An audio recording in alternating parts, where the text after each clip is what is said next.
Welcome back to the Barrel Zone Tuesday morning edition.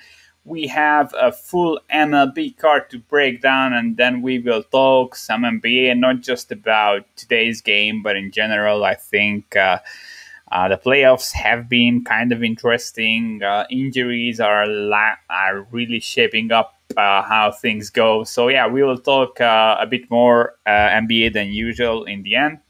But first, we are breaking down all the MLB games as always. First game on the board, Pittsburgh at the Washington Nationals, Ty Anderson and Patrick Corbin.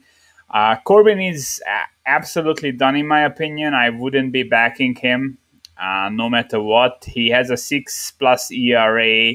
His BOBA is above 400 against righties, FIP above 6.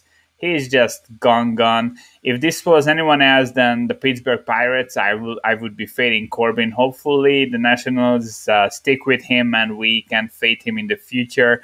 Ty Anderson has been great, but he has one of the highest spin rate gains from last year to this year. So he might be doing some fishy, and with the league getting all these new policies in to kill the guys who are tampering with the ball, I think Anderson could be could be pitching a bit worse than we've seen so far. I will stay off Anderson's games for a while.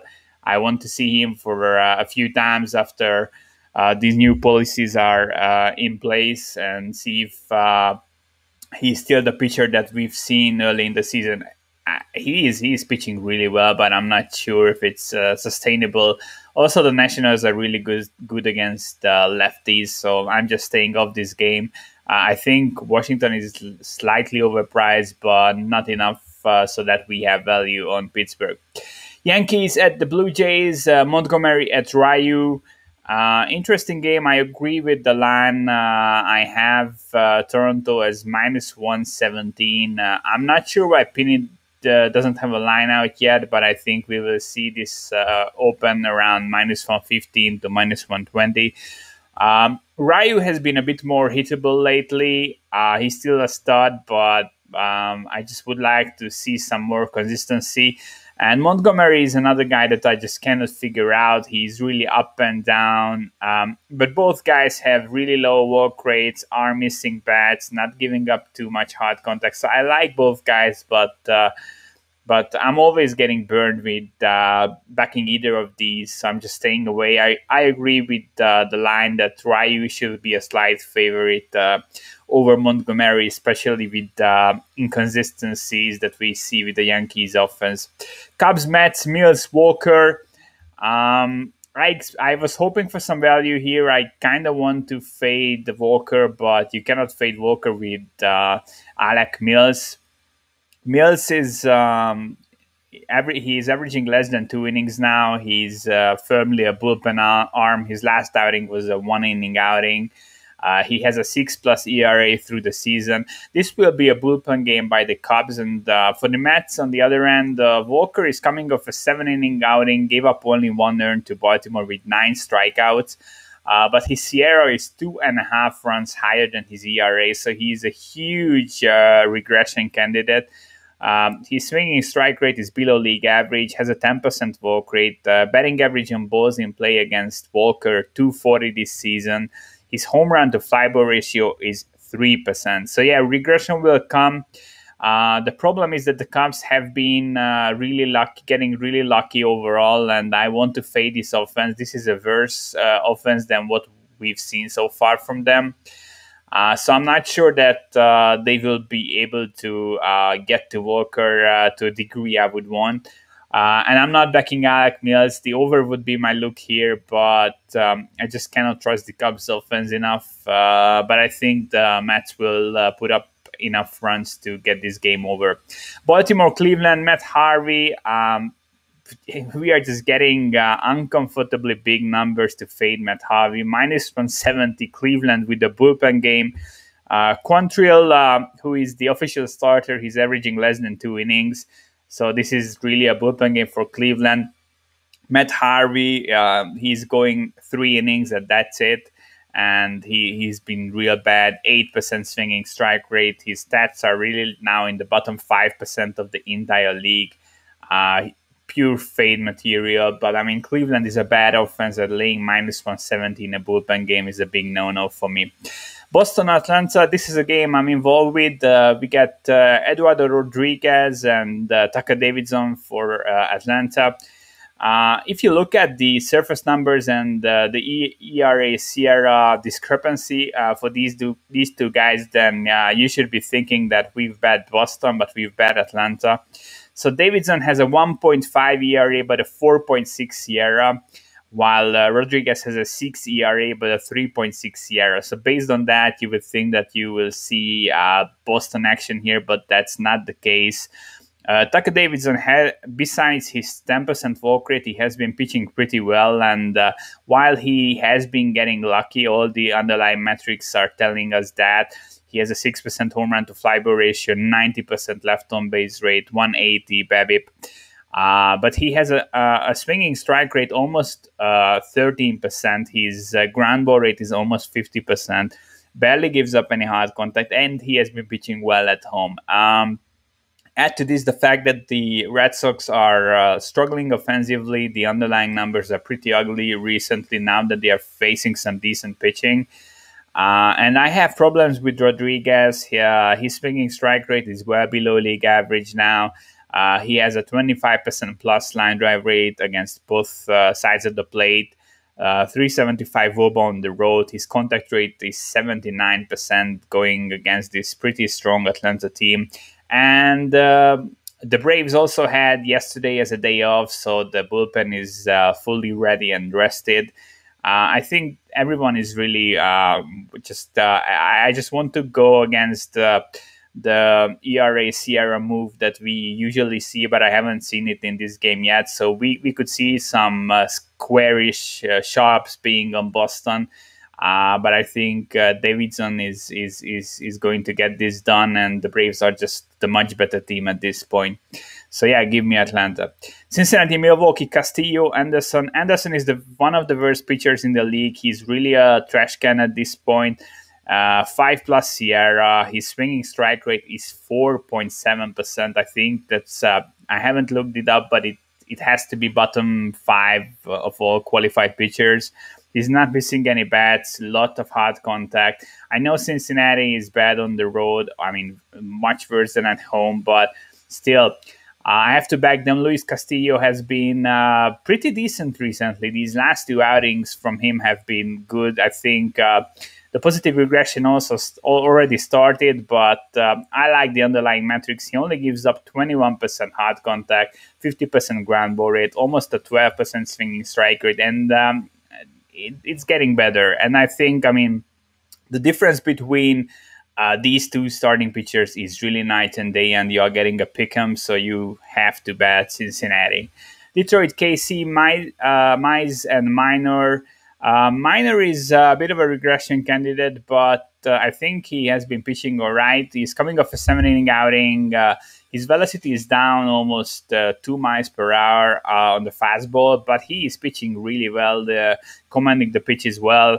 Hard contact under 30%, swinging strike rate above league average. He has a 3.8 Sierra. And he's facing the Tigers, the worst offense against lefties in the league. 80 WRC plus, 30% K rate for the Tigers with a 126 ISO. So yeah, Minor, there might be some place for some regression for him, but I don't think this is the spot, and I think he's kind of fairly priced. I make this minus 147.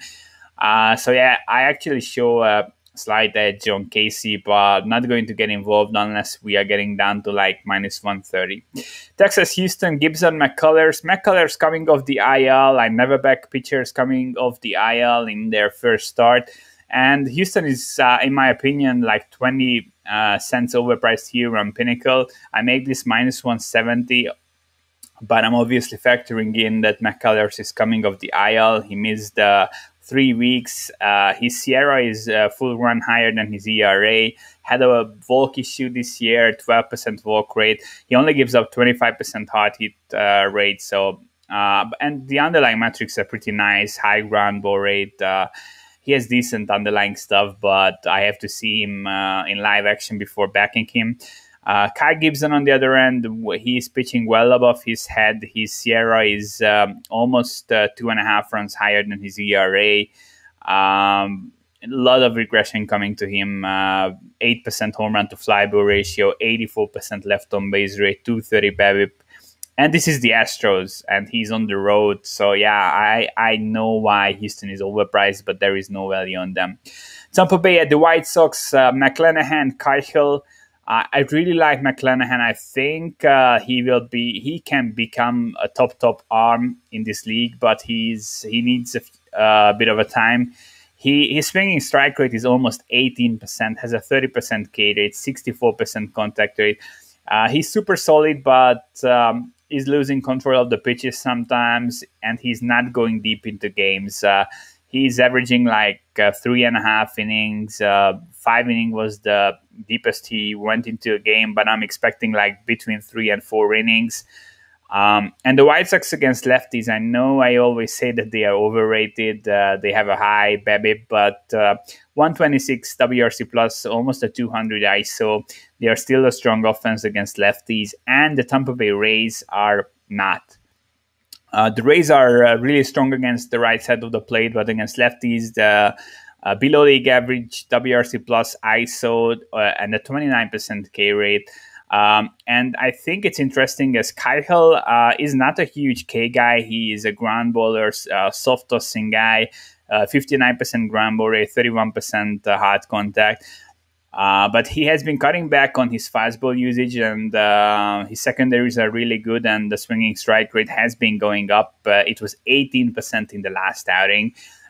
With this high strikeout Tampa Bay team, I think he will be fine, and I really like the White Sox here. I make them minus 127, so this is a pretty big edge in my opinion. Obviously, I'm factoring in that McClanahan is likely not going deep into the game, but I think this is really a solid matchup for the White Sox. Miami, St. Louis, Rogers at Kim. Rogers is great. He's probably the best arm Miami has right now. 30% K rate, 15% swinging strike rate. He has been getting lucky, but some of it is sustainable because he has such good stuff. But the Cardinals are strong against lefties, 118 WRC plus. They have a 10% walk rate, 194 ISO. Really, top 3 offense. I think they are right behind the White Sox against the left side of the plate. Rogers has some walk issues, so it could get nasty, but I still think that it's Miami or bust for me. We have Kim starting for the Cardinals. He's coming off the 10-day IL. He's just average, nothing really special. The problem is that Miami has no offense, and they really don't have like room for error for Rogers. But I would probably bet Miami or nothing here. I would need like a plus 110 to back Rogers. I don't think we will get there, but if we get there, I will be backing the Marlins. San Diego, Colorado, Darvish, Chichi, Gonzalez Darvish laying minus 240. Not going to bother with this. Gonzalez is one of the worst arms in the league. Darvish is still rolling. Despite the crackdown on pitch tempering, I think he will be fine going forward. LA Angels, Oakland, Heaney, Montas. There was some value on Oakland here a bit earlier. They were down to minus 119. I show an edge there. At minus 125, not enough of an edge. Oakland is, I think, the better overall team. They are better against lefties, 111 WRC plus 180 ISO. They have the better bullpen. Heaney is coming off a good outing. His underlying metrics are nice, but he still gives up 39% hard contact, 28% line drive rate against righties. That's bad against Oakland, so I don't like the matchup for him. I'm leaning Oakland. I would back them at minus 115, maybe at minus 120. That's still some value if you get this line on Bet Online. But this wouldn't be a full bet for me at this point. Arizona, San Francisco, I'm skipping this one. These pitchers just got recently announced. Game off the board. I don't care about this game. I tell you that. Philly, LA Dodgers, Eflin, Urias. Urias was hit around a bit against the Pirates of out of all teams in the last outing. He gave up 6 hits, only 5 Ks, 3 earned. He's really a good arm, but the Dodgers are the prime suspect in the pitch tempering case, and many are expecting that Urias also using some things. The market, I think, will be a bit careful on him. We will see. Zach Heflin coming off a really nice outing, 6 innings, 7 Ks, 1 earned against Atlanta. His walk rate is just phenomenal, 3.3% through the season. Hard hit rate under 30%. This is not a guy you can really blow up with the low walk rate and the low hard hit rate. So yeah, I think the under would be the way I'm looking here at 9. I think that's a really high total. I think Urias will be fine. Eflin is a good arm. But it's extreme heat, and I decided just to stay away. But it's under or bust for me. Really, I don't want to take a side here.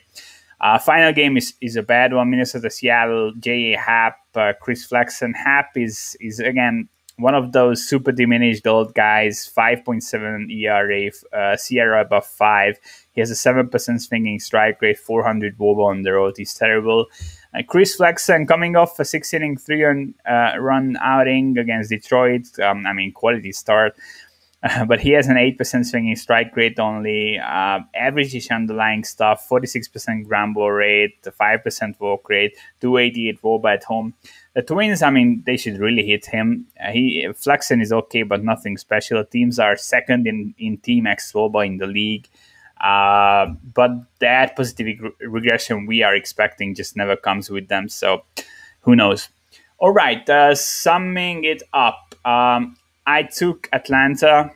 I think minus 108 or better. Current Pinnacle line is a bet for sure. I like Cincinnati a lot. Minus 105 or better on the road with Castillo. I think that's a bet for sure. I like the White Sox with Keuchel. This is my biggest edge of the day. I make it minus 127. I would bet at minus 118 or better.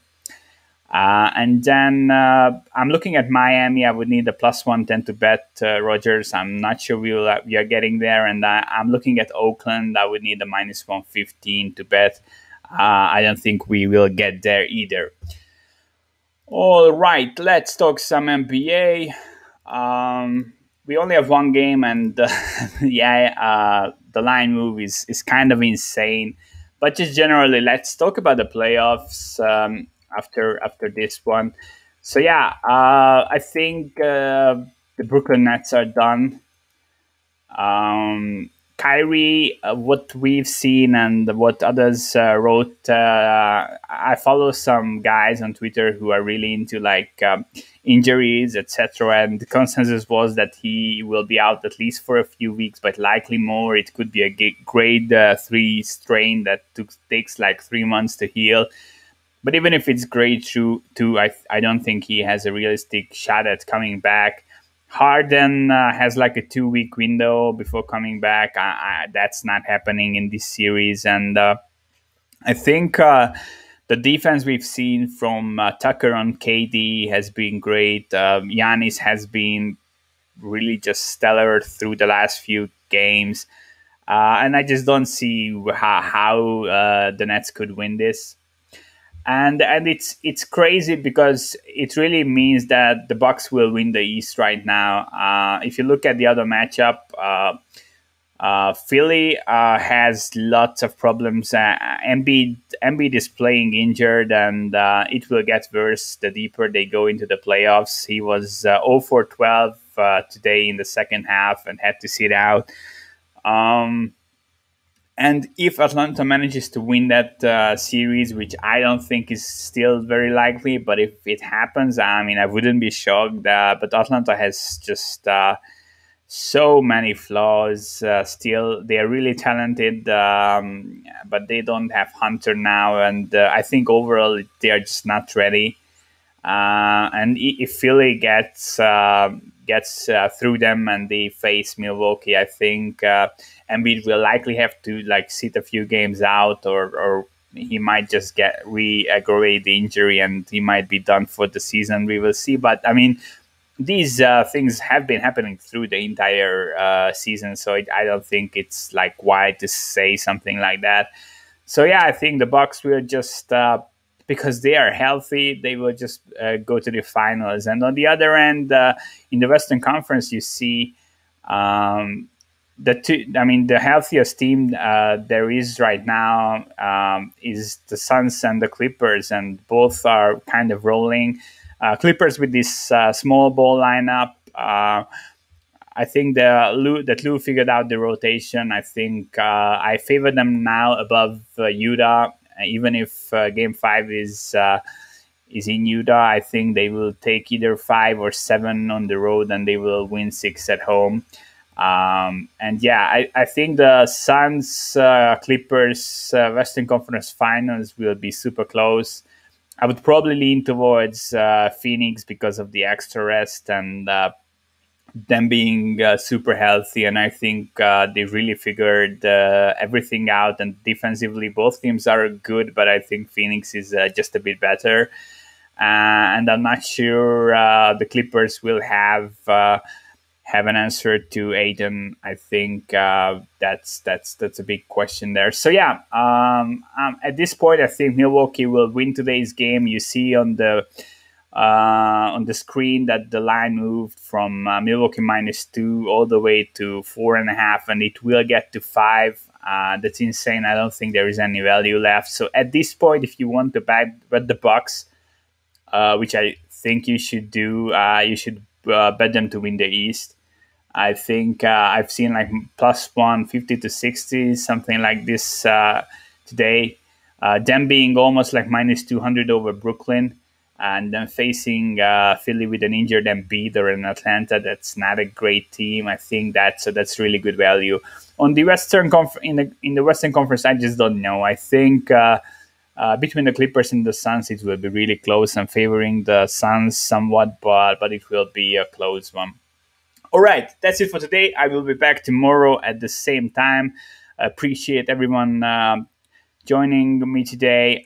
If you want to tell my plays, you can go to patreon.com/thebarrelzone and join the Discord channel. Otherwise, I will see you guys tomorrow at the same time. Peace out.